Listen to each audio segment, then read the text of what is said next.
Hello बच्चों, कैसे हो आप सभी। उम्मीद करता हूँ आप सभी ठीक होंगे और आपकी तैयारी भी अच्छे से चल रही होगी। जैसा कि आपको पता है कि आपको इस चैनल पर हर एक एग्जाम के लिए जो भी जीएस एंड जीके की मोस्ट इंपोर्टेंट क्वेश्चंस होते हैं वो आपको इस चैनल पर कराए जाते हैं। तो आज आपकी जो क्लास है वो यूपी पुलिस कांस्टेबल के अकॉर्डिंग रहने वाली है, यूपी स्पेशल की, जिसमें आपको यूपी स्पेशल के जो भी जीएस एंड जीके के मोस्ट इंपोर्टेंट क्वेश्चंस हैं वो आपको इस क्लास में देखने को मिलेंगे।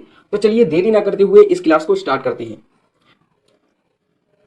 यहाँ पर आप पहला क्वेश्चन देख सकते होंगे, दिया गया है निम्न में से प्रदेश का कौन सा जनपद उत्तराखंड, हरियाणा तथा हिमाचल प्रदेश के साथ सीमा बनाता है। ये आपको बताना है कि वह कौन सा जनपद है। ठीक है, तो यहाँ पर आपका राइट आंसर क्या होगा, चलिए कमेंट में हमें बताइए इस क्वेश्चन का आंसर। दिया गया है निम्नलिखित में से प्रदेश का कौन सा जनपद यानी उत्तर प्रदेश का कौन सा जनपद या कौन सा जिला जो है वो उत्तराखंड राज्य और हरियाणा राज्य और हिमाचल प्रदेश राज्य के साथ सीमा बनाता है। तो इसका जो राइट आंसर है वो ऑप्शन नंबर सी हो जाएगा, सहारनपुर। ठीक है, जिसका भी ऑप्शन नंबर सी आ रहा था बिल्कुल सही है, बिल्कुल परफेक्ट है। यहाँ पर जो आपका राइट आंसर होगा वो ऑप्शन नंबर सी हो जाएगा, सहारनपुर। ठीक है, चलिए अगले क्वेश्चन की ओर बढ़ते हैं। यहाँ पर आप अगला क्वेश्चन देख सकते होंगे, दिया गया है निम्न में से किस जिले को अंतरराष्ट्रीय सीमा स्पर्श नहीं करती। ठीक है, निम्न में से किस जिले को अंतरराष्ट्रीय सीमा स्पर्श नहीं करती है, ये आपको बताना है वह कौन सा जिला है। तो देखिए बलरामपुर की अगर बात करें तो इसको जो अंतरराष्ट्रीय सीमा स्पर्श करती है, बिल्कुल करती है। अगला ऑप्शन देखते हैं श्रावस्ती। श्रावस्ती जिला एक ऐसा जिला है जिसको अंतरराष्ट्रीय सीमा स्पर्श करती है।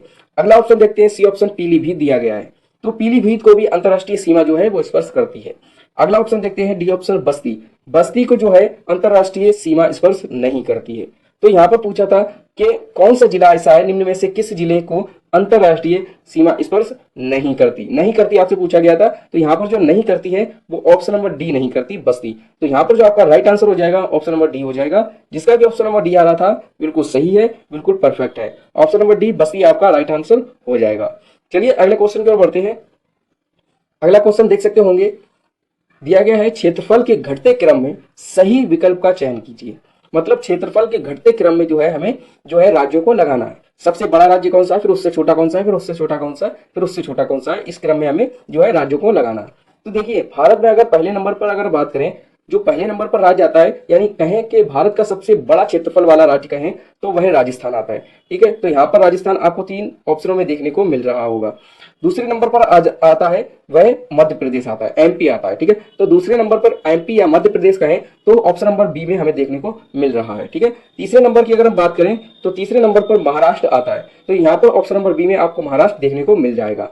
अगला ऑप्शन देखते हैं, जो चौथे स्थान पर जो आता है राज्य भारत में वह उत्तर प्रदेश आता है। ठीक है, क्षेत्रफल की दृष्टि से चौथे स्थान पर जो है वो उत्तर प्रदेश है, तो उत्तर प्रदेश भी आपको बी ऑप्शन में देखने को मिल जाएगा। तो यहाँ पर जो आपका क्षेत्रफल के घटते क्रम में सही विकल्प का चयन कीजिए बताया है, तो यहाँ पर जो आपका राइट आंसर होगा वो ऑप्शन नंबर बी हो जाएगा। ठीक है, ऑप्शन नंबर बी आपका बिल्कुल सही हो जाएगा, जिसका भी ऑप्शन नंबर बी आया था बिल्कुल सही है, बिल्कुल परफेक्ट है। ऑप्शन नंबर बी आपका बिल्कुल सही होगा, राजस्थान, मध्य प्रदेश, महाराष्ट्र और उत्तर प्रदेश।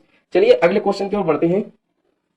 अगला क्वेश्चन आप देख सकते होंगे, दिया गया है लखनऊ की सीमा किसे स्पर्श नहीं करती है। ये आपसे पूछा गया है, लखनऊ की सीमा किसे स्पर्श नहीं करती आपसे पूछा गया है। तो कौन सा ऐसा जिला है जिससे जो है लखनऊ की सीमा स्पर्श नहीं करती। तो यहाँ पर जो आपका राइट आंसर होगा ऑप्शन नंबर बी हो जाएगा, बलिया। ठीक है, ऑप्शन नंबर बी जिसका भी आ रहा था बिल्कुल सही है, बिल्कुल परफेक्ट है, बलिया आपका राइट आंसर हो जाएगा।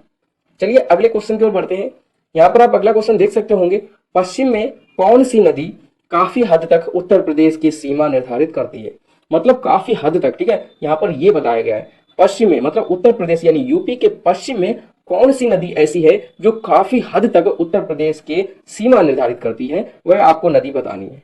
तो यहाँ पर जो आपका राइट आंसर होगा ऑप्शन नंबर डी हो जाएगा, यमुना नदी। ठीक है, ऑप्शन नंबर डी जिसका भी आ रहा था बिल्कुल सही है, बिल्कुल परफेक्ट है। चलिए अगले क्वेश्चन की ओर बढ़ते हैं। अगला क्वेश्चन आप देख सकते होंगे, दिया गया है उत्तर प्रदेश के भांबर क्षेत्र में किस प्रकार की मृदा पाई जाती है, ये आपको बताना है। यानी यूपी के जो भांबर क्षेत्र है उसमें किस प्रकार की मृदा पाई जाती है, या यूं कहें कि किस प्रकार की मिट्टी पाई जाती है। देखिए उत्तर प्रदेश या यूपी के जो भांबर क्षेत्र है उसमें जो है कंकरीली पथरीली मिट्टी जो है या मृदा कहें पाई जाती है। तो यहाँ पर जो आपका राइट आंसर होगा ऑप्शन नंबर बी हो जाएगा, जिसका भी ऑप्शन नंबर बी आ रहा था बिल्कुल सही है, बिल्कुल परफेक्ट है। ऑप्शन नंबर बी आपका राइट आंसर हो जाएगा, कंकरीली पथरीली मिट्टी या मृदा। ठीक है, चलिए अगले क्वेश्चन की ओर बढ़ते हैं।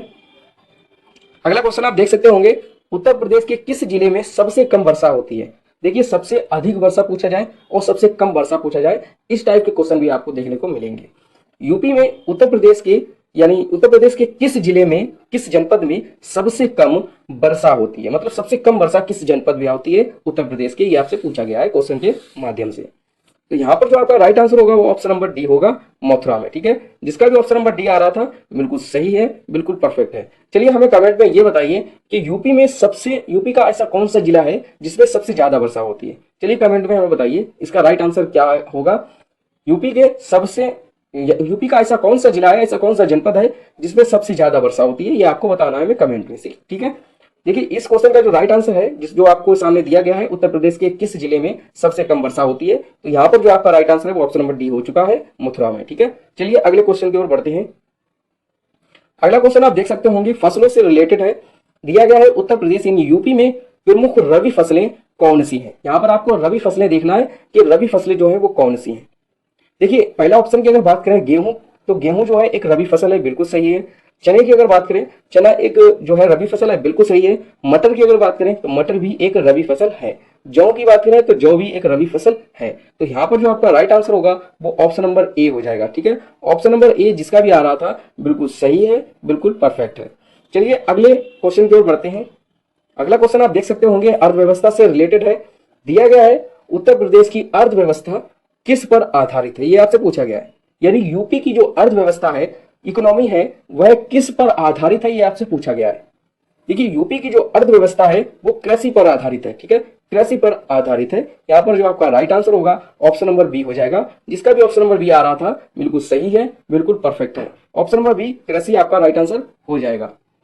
चलिए अगले क्वेश्चन की ओर बढ़ते हैं। यहाँ पर आप अगला क्वेश्चन देख सकते होंगे, दिया गया है कि आंवले का सर्वाधिक उत्पादन करने वाला जिला कौन सा है। इस टाइप के क्वेश्चन भी पूछ लिए जाते हैं। तो इसका जो राइट आंसर है वो ऑप्शन नंबर बी हो जाएगा, प्रतापगढ़ में। ठीक है, आंवले का सर्वाधिक उत्पादन करने वाला जिला कौन सा है, ये आपसे पूछा गया है। तो इस क्वेश्चन का जो राइट आंसर है वो ऑप्शन नंबर बी हो जाएगा, प्रतापगढ़ में। ठीक है, चलिए हमें कमेंट में ये जरूर बताइए कि आपने इस क्लास में कितने क्वेश्चन खुद से अटेम्प्ट किए और कितने आपने सही किए। और हमें ये भी बताइएगा कि किसी भी क्वेश्चन में आपको डाउट रह गया हो तो उस क्वेश्चन को भी हमें कमेंट में जरूर बताइएगा, जिससे कि मैं आपका डाउट क्लियर कर सकूं, दूर कर सकूं। तो चलिए वीडियो यहीं तक रखते हैं, इस क्लास को यहीं तक रखते हैं। Take care.